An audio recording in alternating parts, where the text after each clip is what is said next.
Hi everyone. आज की इस वीडियो में बात करेंगे आगे वाले सेक्शन में जो कि बर्डन ऑफ प्रूफ से रिलेटेड है। इसकी पिछली वाली वीडियो में हमने बात की थी 101 से लेकर 105 तक, जिसमें ये हमने बात की थी कि जो 101 से और 104 तक का जो एप्लीकेशन होगा वो सिविल और क्रिमिनल दोनों केसेस में होंगे। लेकिन अगर कभी 105 की बात आएगी तो उसका केवल एप्लीकेशन किस पर होगा? क्रिमिनल प्रोसीडिंग पर होगा। और साथ साथ हमने ये भी देखा कि बर्डन ऑफ प्रूफ किसे कहते हैं या कौन से प्रिंसिपल पर वर्क करता है, और सिविल और क्रिमिनल बर्डन ऑफ केसेस में बर्डन ऑफ प्रूफ की क्या मतलब स्टैंडर्ड होंगे, कैसे हम चीज़ों को प्रूफ करेंगे। आज के इस वीडियो में हम 106 से लेकर और 111 तक की बात करेंगे। 106 जो बात करता है burden of proving fact specially with in knowledge. जब कभी हमारे सामने कोई ऐसा क्वेश्चन आए या कभी इसकी ऐसे फैक्ट को प्रूव करना पड़े जो कि एक पर्टिकुलर पर्सन के नॉलेज में हो, तो वहाँ बर्डन ऑफ प्रूफ किसके ऊपर लाइज होगा। तो जो 106 की जो बेयर लैंग्वेज वो बात करती है, when any fact is specially with in the knowledge of any person the burden of proving that fact upon him. 106 कह रहा है कि जब कभी किसी ऐसे फैक्ट को प्रूव करना हो जो कि वो पर्टिकुलर फैक्ट किसी पर्टिकुलर पर्सन के नॉलेज में हो, तब ऐसे सिचुएशन में उस पर्सन को प्रूव करना पड़ेगा जिस पर्सन के पास उस फैक्ट की नॉलेज हो या जिससे उस फैक्ट का ज्ञान हो, जो उस तथ्य को जान रहा हो। इलस्ट्रेशन इसमें है कि A is charge with travelling on a railway without a ticket. The burden of proving that A had a ticket is on him. A को चार्ज किया जाता है या एक ऊपर चार्ज लगाया जाता है कि आप रेलवे में ट्रेवल कर रहे थे बिना टिकट के। अब यहाँ ए को ये साबित करना है कि उसके पास टिकट थी, ये उसके ऊपर क्या है? बर्डन ऑफ प्रूफ है। उसके ऊपर क्या है? मतलब एक ऑब्लिगेशन है कि वो उस चीज़ को प्रूव करे कि उसके पास क्या है? टिकट है।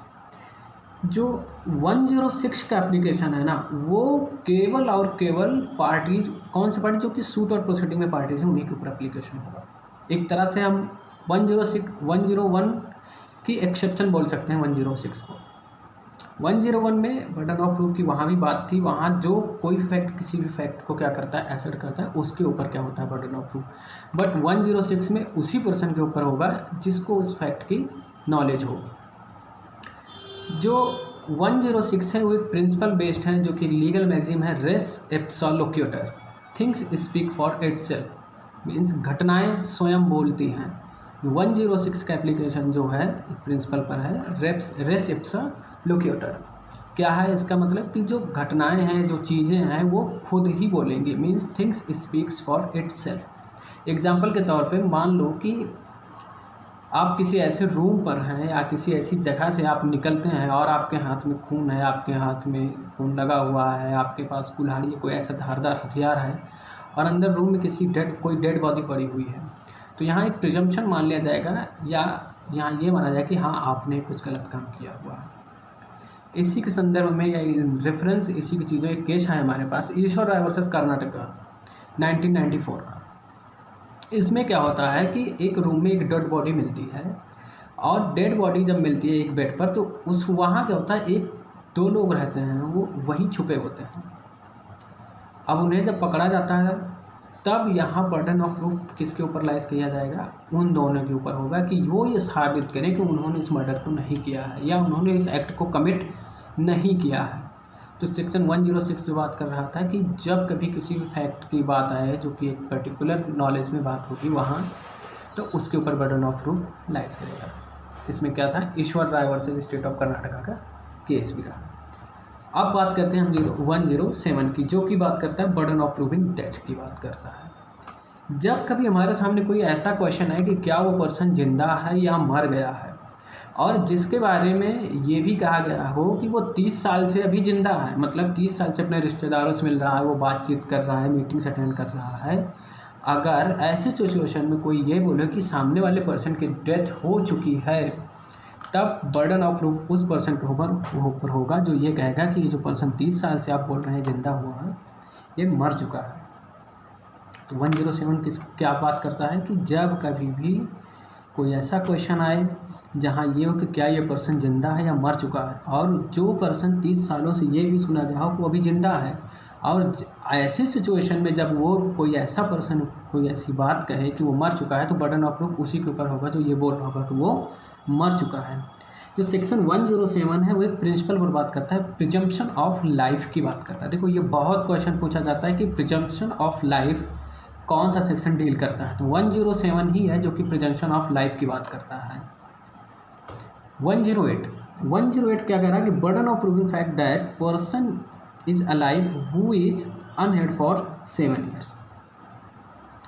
सेक्शन 108 क्या कह रहा है कि जब कभी ऐसा केस या कभी ऐसे फैक्ट को प्रूव करना है, ये बोला जाए कि जो पर्सन है ये 7 सालों से ना तो सुना रहा है और ना ही देखा गया है, तो ये प्रिज्यूम कर लिया जाता है कि वो मर चुका है। ऐसे सिचुएशन में कि वो पर्सन जिंदा है, तो यहाँ क्या होगा, बर्डन ऑफ प्रूफ उस सामने वाले पर्सन के ऊपर लाइज होगा जो ये बोला गया कि ये पर्सन जिंदा है जो कि 7 सालों से नहीं सुना गया है। तो जो 108 है वो बात करता है एक प्रिंसिपल जो है प्रिजम्पशन ऑफ डेथ की। किसकी? प्रिजम्पशन ऑफ डेथ की।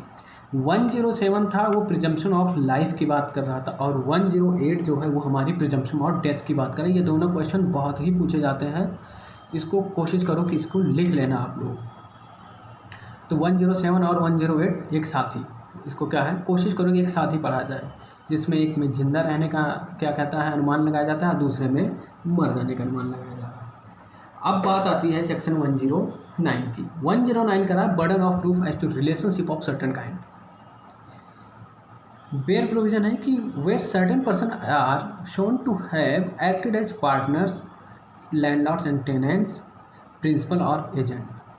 क्या है कि 109 में जब कभी ऐसे रिलेशनशिप की बात आए जहाँ की वो पार्टनर्स हैं, लैंडलॉर्ड्स और टेनेंट्स हैं, प्रिंसिपल और एजेंट हैं, तो यहाँ एक प्रिजम्पशन ड्रॉ हो जाती है कि इनके बीच में ये रिलेशनशिप रहा है।